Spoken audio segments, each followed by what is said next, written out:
በስመ አብ ወወልድ ወመንፈስ ቅዱስ አሐዱ አምላክ አሜን።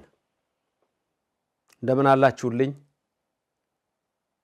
በእግዚአብሔር ስም የሆነው ሰላምታ ይድረሳችሁ። አባቶች ካህናት፣ ወንድሞች ዲያቆናት፣ የቤተ ክርስቲያን ከዋክብት ጌጦች ምእመናን፣ አባቶች፣ እናቶች፣ ወንድሞችና እህቶች፣ እግዚአብሔር የሚወዳችሁ ሕፃናት ጭምር ሰላም እግዚአብሔር ከሁላችን ጋር ይሁን። ዛሬ ረድኤተ እግዚአብሔርን አጋዥ በማድረግ አንድ ወሳኝ የሆነ ልታውቁት የሚገባ ስለ አጸላይል ስለ ጸሎት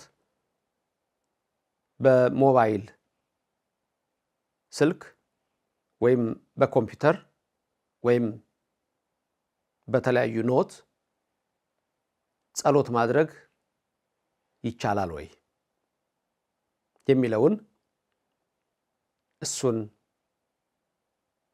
ትንሽ ማንቂያ ልንገራችሁ ብዬ ነው።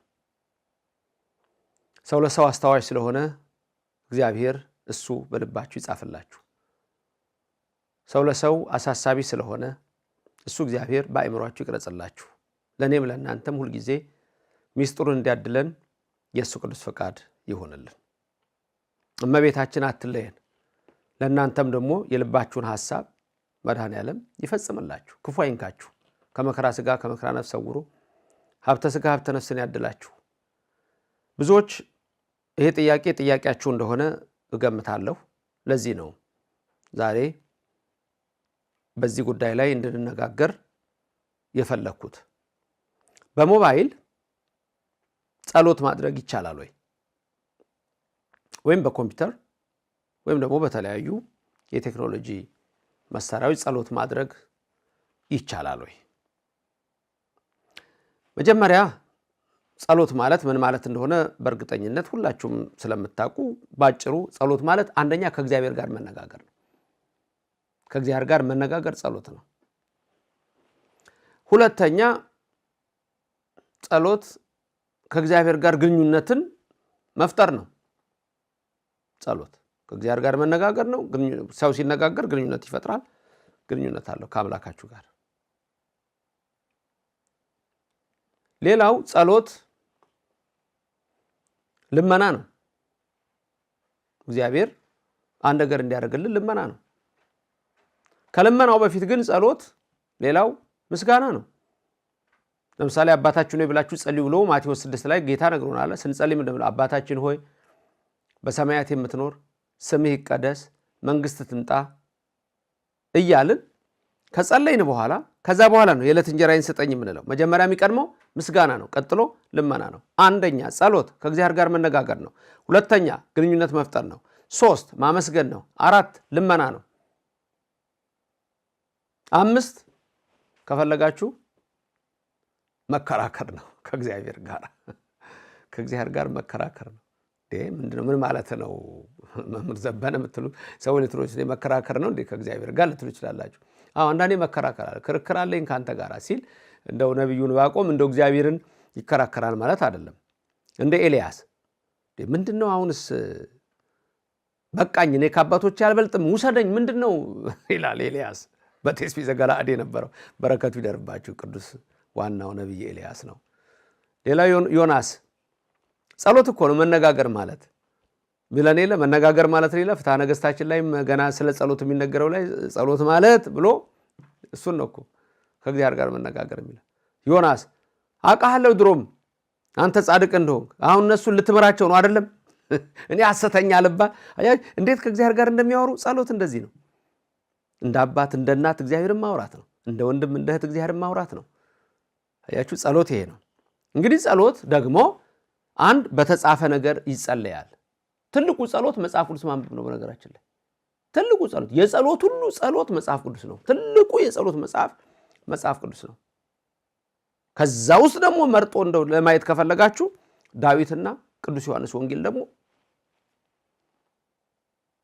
እንደዚሁ የተመረጠ ጸሎት ነው።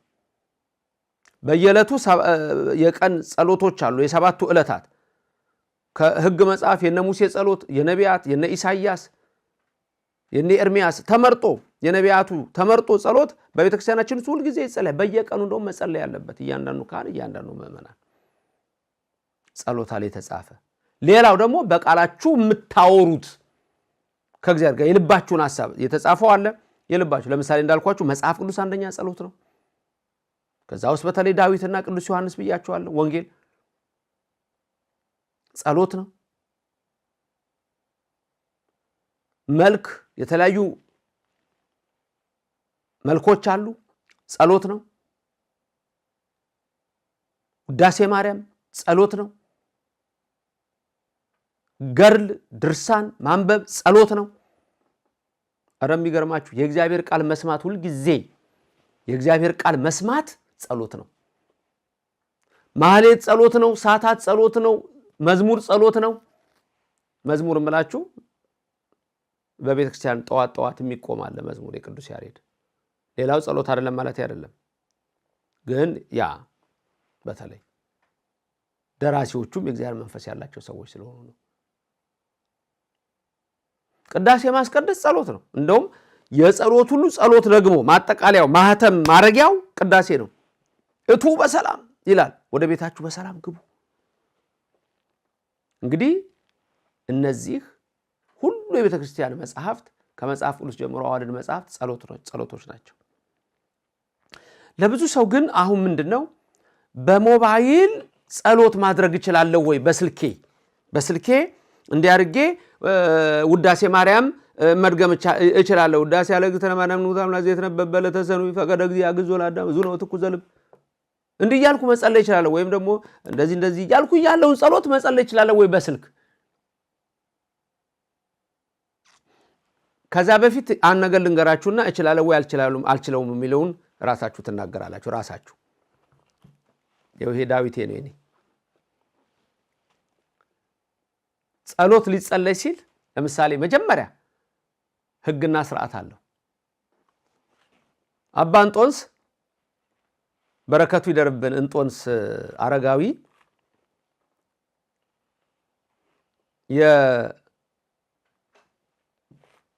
የምንኩስና አባት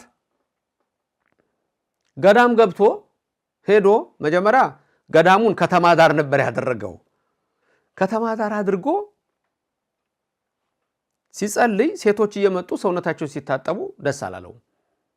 እናንተ ሴቶች መነኩሴ ፊት አታፍሩም እንዴ አላቸው። ለመኮን ከመነኮስ ሁራ በገዳም አሉት። እነሱ ደግሞ መነኩሴ ማኮን ከዚህ ምን ታረጋለህ? ከተማ ዳር ሂድ፣ ወደ ገዳም ወደ ጫካ። ከተማ ሆነ ምንድነው ምንኩስና? ያንተ ምንኩስና እልም ብለህ ገዳም ግባ እንጂ መነኩሴ ከሆንክማ እዚህ ምን ታረጋለህ አሉት። እልም ብሎ ገባ። ኋላ ላይ ሐሳቡ ተመታታበት። ልሂድ ልቅር እያለ አንድ እግሩን አውጥቶ ከባቱ አንድ እግሩን ከውስጥ አድርጎ ቆመ። መልአክ መጣና ምን እንደሚያደርግ አሳየው። እንዴት እንደሚጸልይ እንዴት እንደሚሰግድ ይሄን ሁሉ አሳየው። መጀመሪያ አማትቡ አትገጸው ኩለንታይ በትምህርተ መስቀል እንላለን። ከዛ ክደክ ከጽሬ ሰይጣን ብለን ጸሎት አለ፣ የዘወትር ጸሎት የሚባለው። ከዛ ውዳሴ ማርያም አለ፣ ቀድሞ ዳዊቱ አለ፣ ብዙ ጸሎት አለ። እንደያቅማችሁ እንደየችሎታችሁ ነው። ደግሞ እንደዚህም ብሎ ሁሉንም ጸሎት ጸል ያለው ማለትም አይቻልም። እንደሱ ከሆነ ምንም እንደ ባህታዊ 24 ሰዓት ካጠፍክ ሳትዘረጋ ከዘረጋ ሳታጠፍ ልትጸልይ ነው። እሱ ደግሞ የለም፣ አትችሉም። ስለዚህ ለእናንተ የሚሆነውን አስቡ፣ እንዳቅማችሁ ጸልዩ። ስለዚህ ለአባ እንጦንስ ያ መልአክ አሳይቶት ከመዝ ግበር እንዲህ አድርግ እንጦኒ ብሎት አስተምሮት አሰጋገድ አሳይቶት የጸሎት አይነት አሳይቶት ሄዷል። ጸሎት ሲጀመር መጀመሪያ መጽሐፋችሁን ታነሳላችሁ። መጀመሪያ ምን እንደምታደርጉት ልክ እንዳነሳችሁ ግልጥ አድርጎ መጸለይ ነው ወይስ ምን አለ? መጀመሪያ እንዳነሳችሁ መጽሐፉ ይሳማል፣ ትሳለሙታላችሁ። መጀመሪያ የጸሎት ውዳሴ ማርያም ሊሆን ይችላል፣ መልክ ሊሆን ይችላል። ምንም የጸሎት መጽሐፋችሁን ብላችሁ ነው። ከዛ ተገልጦ ወደ ጸሎት ሄዳችሁ ተፈሳይኩ ስመ ይቤሉን ቤተ እግዚአብሔር ናሐውር እያላችሁ ጸሎቱን የምትጸልዩት በስመ አብ ወወልድ ወመንፈስ ቅዱስ አሐዱ አምላክ በቅድስት ሥላሴ እንዘአምኖት ማኅፀነ ከደከስታ ምክር መዛቲ የቅድስት ቤተ ክርስቲያን እያላችሁ የምትጸልዩት መልክ የምትጸልዩት ሁሉ ሲጀመር ተስሞ ነው። በቤተ ክርስቲያን ውስጥ ጠዋት ስትሄዱ ተአምራት ቢነበቡ ገርላት ቢነበቡ በየገዳሙ እነዛ መጽሐፍን ትሳለማላችሁ። ቅዳሴው ላይ የቅዱስ ማቴዎስ፣ ማርቆስ፣ ሉቃስ፣ ዮሐንስ ወንጌል ከተነበበ በኋላ እየዞረ ሁላችሁም ትሰማላችሁ። ነአምን በቃለ ወንጌል ከቅዱስ ብላችሁ የኦርቶዶክስ ተዋህዶ ቤተክርስቲያን ሥርዓት ይውላችሁ ቅዱስ ነው ይሄ መጽሐፍ። እንግዲህ በግላችሁ ያለውን ልንገራችሁና ስማችሁ ተሳልማችሁ ትጀምራላችሁ። ራሳችሁን ባርካችሁ ራሳችሁን መባረክ ሁሉ ትችላላችሁ። አይገርም? ለዚህ ነው ቅዱስ ጴጥሮስ እናንተም እኮ ካህናት ናችሁ ያላችሁ። ራሳችሁን ትባርካላችሁ፣ ማዕዳችሁን ትባርካላችሁ አይደለም? ስለዚህ ራሳችሁን የምትባረኩበት ይሄ ነው እናንተ ደረጃ። ስማችሁ ትጀምራላችሁ። ከዛስ ጸሎቱን አድርጋችሁ ከጨረሳችሁ በኋላ አባታችን ሆይ በሰማይ የምትኖር ስምህ ይቀደስ ብላችሁ ጸልያችሁ መጽሐፋችሁን ተሳልማችሁ ይቀመጣል። ሌላ ጊዜ ነግራችኋለሁ። ዳዊት ማህደርም አለው። የማህደር ትርጉምን ሌሎችንም ነገሮች ነግራችኋለሁ። ለአሁን ግን በሞባይል ስልክ መጸለይ ይቻላል ወይ? እሺ፣ አሁን ልክ እንዳያረኩት ሞባይሉን አንስቼ ልጸልይ ስል ስሜ ነው የምጀምረው? ስጨርስስ ስሜ ነው የማስቀምጠው? መልሱን አገኛችሁታል። እዚህ ውስጥ የእግዚአብሔር ቃል ብቻ ነው ያለው። እዚህ ውስጥስ እናንተ የከተታችሁትን ተዉት። ሌላው ዓለም የሚከተውስ ልዩነቱን አያችሁት? ይሄ ቅዱስ ነው ስመዋለሁ፣ ይሄ ግን ቅዱስ አይደለም። ይሄ ሙሉ በሙሉ የእግዚአብሔር ቃል ነው። ይሄ ግን የሰይጣንም አለ ውስጡ። ብዙ ነገር ሊኖረው ይችላል። እናንተ ናችሁ እየመረጣችሁ። ዓለም ራሷ ሰይጣንም አለባት። መጽሐፍ ቅዱስ ላይም እኮ ሰይጣን አለ አይደል? በነገራችን ላይ ሲወድቅ ነው ምናየው። እዚህ ውስጥ ግን ብዙ ነገሮች አሉ። ሸቀጥ አለው። የሌለ ነገር የለም። እናንተ ራሱ የምትሸቃቀጡበት ማዕት ነገር ነው ያለው። እንኳን ሌላው የሚሸቅጠው ጨምሮበት እናንተ እንኳን የምታደርጉት እዚህ ውስጥ እናውራበት እንጠቀምበት እንጂ ቅዱስ አይደለም። ይሄንን በደንብ ወቁ። ይሄ ግን ቅዱስ ነው። ስለዚህ ድንገት አንዳንድ ቀን እኔ እዚህ ጋር ላፕታፕ አድርጌ ስጠቀም አይታችሁኛል። አንዳንድ ትምህርት ላይ ለምን እንደምጠቀም ታውቃላችሁ? የዛን ጊዜ መጽሐፍ ቅዱስን ለማየት አይደለም፣ የእግዚአብሔር የሆነውን ነገር እዛ ጋር ለመመልከት አለ። በዛ ውስጥ ማየው የምዕራቡ ዓለም አስተሳሰብ ወይ የእንግሊዘኛ ነገር ይሆናል፣ የሆነ ነገር ልገልጽላችሁ ይሆናል እንጂ ለማስተማርም መጽሐፍ ቅዱስ ነው። ሞባይል፣ ኮምፒውተር፣ የተለያዩ ነገሮች አንጠቀምም። ካህናት መቅደስ ውስጥ ቅዳሴ መጽሐፍ እያለ ኖት ይዘን ገብተን እንደዚህ ቅዳሴ እዛ ላይ ስላለ ልንቀድስ አንችልም። አንዳንድ ሰዎች እንትን ለማድረግ ሲጀምሩ ያለ ለማስተማር እዛ ላይ ፕሬዘንቴሽን ተደርጎ ኮምፒውተር ላይ ለማስተማር የተለያዩ ነገሮች ካሉት ገለጻ ለማድረግ እዛ በስክሪን ላይ ለማሳየት ትልቅ ነገር ነው መጠቀም። ያ ዕውቀት ነው። ለጸሎት ለቅዳሴ ለዛ ግን መጽሐፍ ቅዱስ አለ፣ መልክ አለ፣ ውዳሴ ማርያም አለ፣ ዳዊቱ አለ። ቅዱስ ነውና ስመ ነው ቅዱስ ሆነን ጸሎት የምናደርግበት ነው ምእመናን። እዚህ ውስጥ ግን ብዙ የማይጠቅሙ ነገሮችም አሉና ስመ ነው ጀምረን ስንጨርስም የምንስመው መጽሐፍ አይደለም ሞባይል ወይም ኮምፒውተር። ይሄን የምንጠቀምበት ለተለያየ ነገር ልንጠቀምበት እንችላለን። ለመጠቀም ለምሳሌ ለመመርመር አንዳንድ ነገር እዚህ ላይ መጽሐፍ ቅዱስ ይኖራል፣ ጥሩ ነው። የዓለም ወንጌል በዓለም ሁሉ ይዳረሳል ስላለ ጌታ ማቴዎስ 24:14 ላይ እዚህ ውስጥ የእግዚአብሔር ቃል አለ። ያንን ስትፈልጉ በየትኛውም ሰዓት በስራ ቦታ በተለያየ ቦታ እዚህ ውስጥ ገልጣችሁ መጽሐፍ ቅዱስ ብታነቡ ምንም ኃጢአት የለውም፣ ምንም በደል የለውም።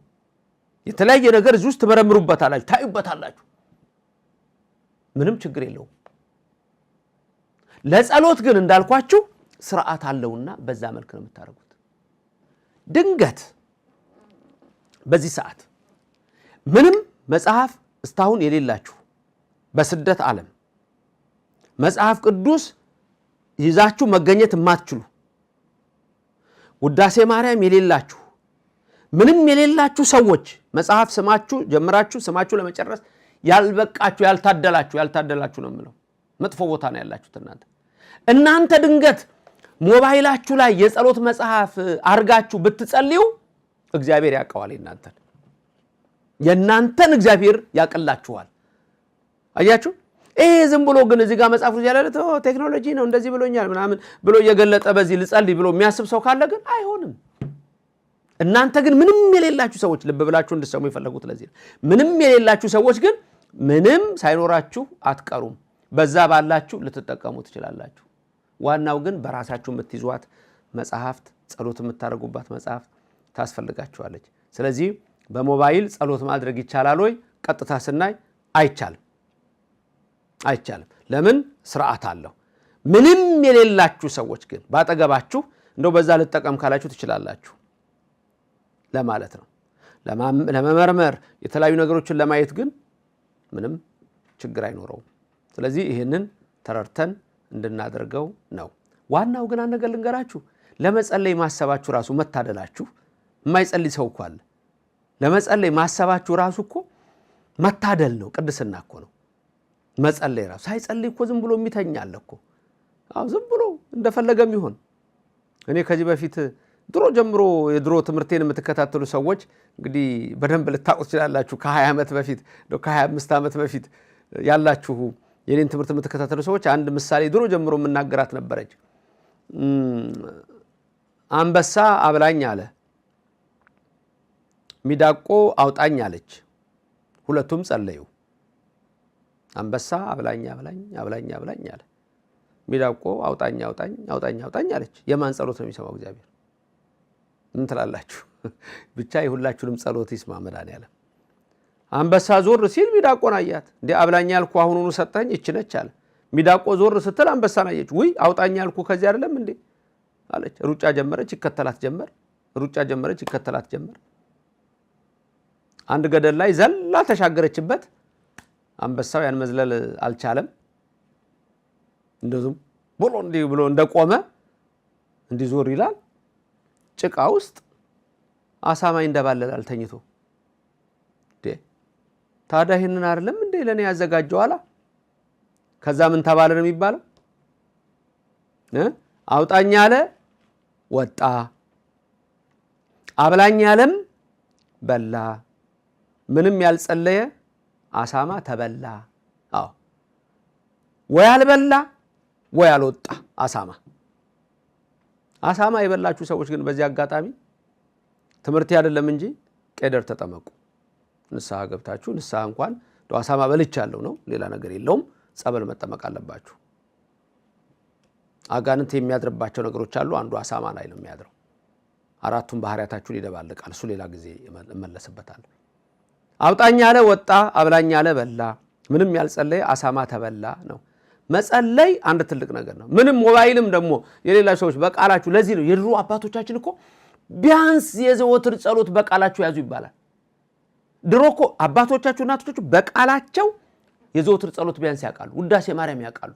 አሁን ሰነፍ ትውልድ መጣና እኮ ነው፣ ሰነፎች ሆነን እኮ ነው አሁን ወገኖቼ። ስለዚህ ዋናው መጸለይ ነው። በመጽሐፍ የምትጸልዩ ጸሎታል፣ በቃላችሁ ደግሞ ከእግዚአብሔር ጋር የምትነጋገሩታል። ንገሩት፣ አውሩት። ጸሎታችሁን ይቀበልላችሁ፣ የልባችሁን ሐሳብ ይፈጽምላችሁ። ኢትዮጵያን በቃ ብሎ ምሕረቱን ይላክልን፣ ቸርነቱን ይላክልን፣ ሰላምና ፍቅሩን በሁላችን ላይ ያድርግልን። ጸሎታችሁን ከደመና በታች ያስቀርባችሁ፣ እስከ ኖህ ሰማይ ድረስ በመላእክት ያሳርግላችሁ። በድንግል ማርያም ጸሎት ያልፋል፣ በድንግል ማርያም አልፎ በስላሴ ዘንድ ይድረስላችሁ። የልባችሁን ሐሳብ ደግሞ ይፈጽምላችሁ። ያስተማረን የመከረን አምላክ ክብር ምስጋና ይግባው። ሌላው ሰው የሚለውን እስትልላችሁ ግን ለምን ተጠብቃላችሁ? ሰብስክራይብ አድርጉ፣ ላይክ አድርጉ፣ ሼር አድርጉ። ከኔ ተጠብቃላችሁ እንዴ? እናንተ ራሳችሁ ማድረግ ያለባችሁን፣ ራሳችሁ የእግዚአብሔር ቃል እንዲዳረስ ማድረግ ያለባችሁን በሉ። አሁንም ሁላችሁንም ሰብስክራይብ ያላደረጋችሁ አድርጋችሁ፣ ላይክ ያላደረጋችሁ ያደረጋችሁ፣ ሼር ያላደረጋችሁ ለሌላው ትውልድ አድርሱልኝ። በየቀኑ እኮ የማስተምረው ትውልድ እንዲማር ነው። አንድ ነገር ወቁ፣ ዩቲዩብ ሳይኖር ፌስቡክ ሳይኖር ነው በየቀኑ የማስተምረው። እንደው በቀኑ ሁለቴ ሁሉ ስለሱ አይደለም፣ ሰዎች የእግዚአብሔር ቃል እንዲሰሙ ነው። ዛሬስ ተማራችሁ፣ አወቃችሁ፣ ተረዳችሁ? ይሄን ደግሞ እናንተ ትነግሩኛላችሁ። እመቤቴ አትለያችሁ። የመላእክት አምላክ የአማልክት አምላክ የጌቶች ጌታ የነገስታት ንጉሥ እግዚአብሔር ከእናንተ ጋር ይሁን። ሀገራችንን ሰላም አድርጎ ፍቅር አንድነቱ እንዲያድለን የእሱ ቅዱስ ፍቃድ ይሁንልን። ቃሉን ለሌላው ያዳረሳችሁትን የልባችሁን ሐሳብ ይፈጽምላችሁ። አነሳስቶ ላስጀመረን አስጀምሮ ላስፈጸመን ልዑል እግዚአብሔር ክብር ምስጋና ይግባው። በሐልዮ በነቢብ በገቢር በድፍረት በስተት የሰራነውን ኃጢአት ሁሉ የማይሰራ ኃጢአት እግዚአብሔር ይፍታ። ሰላም ሁኑልኝ፣ ክፉ አይንካችሁ። አሜን።